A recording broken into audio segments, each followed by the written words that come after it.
जय गुरु जी संगत जी, मेरे यूट्यूब चैनल गुरु जी 13 ब्लेसिंग पर आपका हार्दिक स्वागत है। गुरु जी शुक्राना। गुरु जी आप सभी साथ संगत जी को जय गुरु जी। गुरु जी आप सभी पर मेहर बनाए रखें। सरबत्दा भला सरबत्दा भला। मैं आशा करती हूँ कि आप सभी स्वस्थ और मस्त होंगे। संगत जी जैसे कि मैं आपके साथ में एक मोटिवेशनल स्टोरी भी शेयर करती हूँ। आज उसी कड़ी को आगे बढ़ाते हुए आज की जो मोटिवेशनल स्टोरी है वह है ईमानदारी की कमाई।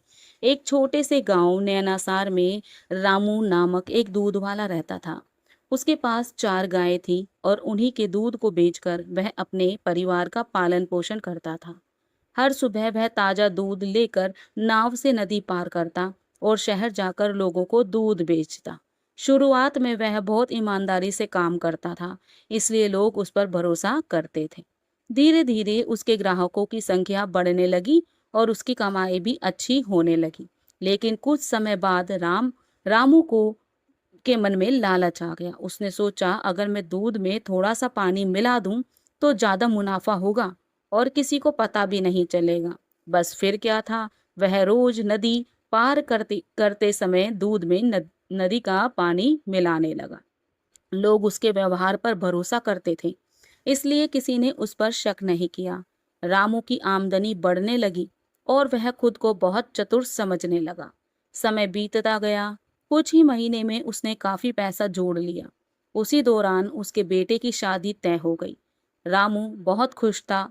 वह शहर गया और बेटे की शादी के लिए महंगे कपड़े, सोने चांदी के गहने, बर्तन और कई कीमती सामान खरीद कर लाया। खरीदारी करते करते शाम हो गई थी। वह जल्दी जल्दी सामान नाव में रखकर गांव लौटने लगा। नाव में सामान बहुत ज्यादा था। नदी के बीच पहुंचते ही नाव डगमगाने लगी। रामू घबरा गया, लेकिन तब तक देर हो चुकी थी। नाव अचानक पलट गई। उसने किसी तरह तैरकर अपनी जान तो बचा ली, लेकिन सारा सामान नदी की तेज धारा में बह गया। उसकी वर्षों की जमा पूंजी देखते ही देखते पानी में समा गई। राम सेवक नदी किनारे बैठकर जोर जोर से रोने लगा। वह बार बार भगवान को दोष दे रहा था। तभी उसके मन में जैसे कोई आवाज गूंजी, जिस धन में बेईमानी मिली होती है वह टिकता नहीं है। तुमने दूध में पानी मिलाकर लोगों को धोखा दिया था। आज वही पानी तुम्हारी कमाई बहाकर ले गया। यह बात रामू के दिल को छू गई। उसे अपनी गलती का एहसास हुआ। उसने उसी दिन प्रण कर लिया कि अब वह कभी किसी के साथ बेईमानी नहीं करेगा। अगले दिन से उसने शुद्ध दूध बेचना शुरू कर दिया। धीरे धीरे लोगों का भरोसा फिर से लौट आया। अब उसकी कमाई भले थोड़ी थी, लेकिन मन में सुकून था। उसने समझ लिया था कि ईमानदारी से कमाया गया धन ही सच्चा सुख देता है।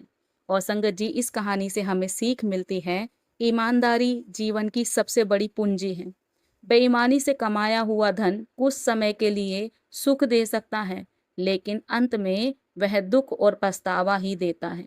सच्ची सफलता वही है जिसमें मेहनत, सच्चाई और विश्वास शामिल हो। और बिल्कुल ठीक है कि आप बेईमानी से पैसा जरूर जमा कर लेते हैं, लेकिन वह हमेशा गलत कार्यों में ही चला जाता है। और जब आप मेहनत का कमाया हुआ पैसा, उससे भगवान बरकत भी देता है और आपके सभी कार्य समय पर पूर्ण हो जाते हैं। आपके किए गए गलत कार्यों का पैसा गलत कर्मों में ही चला जाता है और आप अपने साथ गलत कर्मों को भी जोड़ लेते हैं।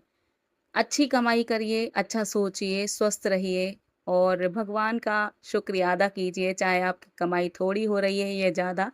भगवान का हमेशा धन्यवाद कीजिए कि उसने आपको उस इस लायक बनाया कि आप कमाई कर पा रहे हैं। वरना अस्पतालों में बेड पर लेटे हुए वो मरीज जो चलने फिरने से लाचार हैं, जिनके हाथ पैर नहीं हैं, उनके कर्मों के कारण ही ऐसा उनके साथ होता है संगत जी। और मैं आज अपनी वाणी को यही विराम दूंगी। जय गुरु जी, शुक्राना गुरु जी, जय जय गुरु जी।